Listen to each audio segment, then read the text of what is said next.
Alright, let's look at this question. Gary is using a 3D printer to create a miniature version of himself. The scale of the miniature is 0.4 inches to 1 foot of Gary's actual height. If Gary is 5 feet 9 inches tall, what will be the height of his 3D printed miniature? Right now, there are a couple of ways to go about it. One is, using common sense approach, and it's important for for kids to develop that kind of thinking. The other way is to kind of like literally jot down everything and go about it in a very clinical fashion.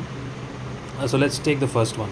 You have the scale with the miniature is zero point 0.4 inches to 1 foot, right? So essentially 0.4 inches is equivalent to 1 foot, which is 12 inches over here, right? So if the fellow is 5 feet 9 inches tall, what will be the height of his 3D printed miniature? So the commonsensical way to go about it is that if 1 foot is equal to 0.4 inches, you figure out what's the final size that's going to be, and then just multiply that over here with 0.4, right? So you have 5 feet 9 inches, right? So be mindful of the fact that this information is partially in feet and inches, so you'll have to convert the whole thing into feet. Now 9 inches divided by 12 inches, you'll get the ratio or the decimal that actually gives you the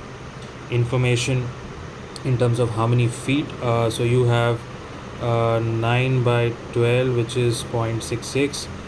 So the fellow is this plus 5 gives you 5.66, and then this gets multiplied by 0.4 inches because there's 0.4 inches for every foot, right? That's the commonsensical way to go about it. So when you multiply this over here, sorry, not 0.4 foot but 0.4, right? So when you multiply it over here, you get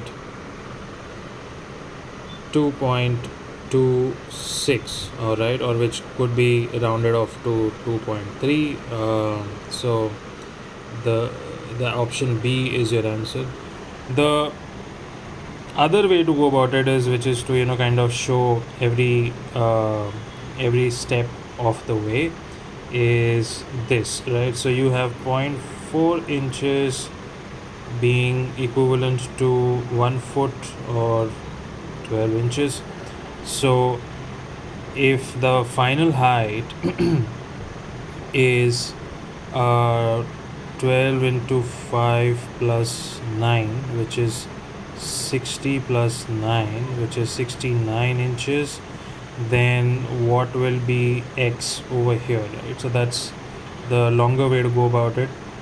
So you have 0.4 divided by 12 is equal to x divided by 69. So if you have to solve for x, you get x is equal to 0.4 into 69 divided by 12. Now mind you, when I divide these two numbers, 69 divided by 12, I get 5.66, which is what the number we had over here when we were going to solve the problem with the commonsensical approach, right? So it essentially leads to the same thing. You see, it's 5.66 into 4, and you end up with 0.4 into 5.66 again over here, right? But the point that I was trying to make was that when you try, this is obviously, you can never go wrong with a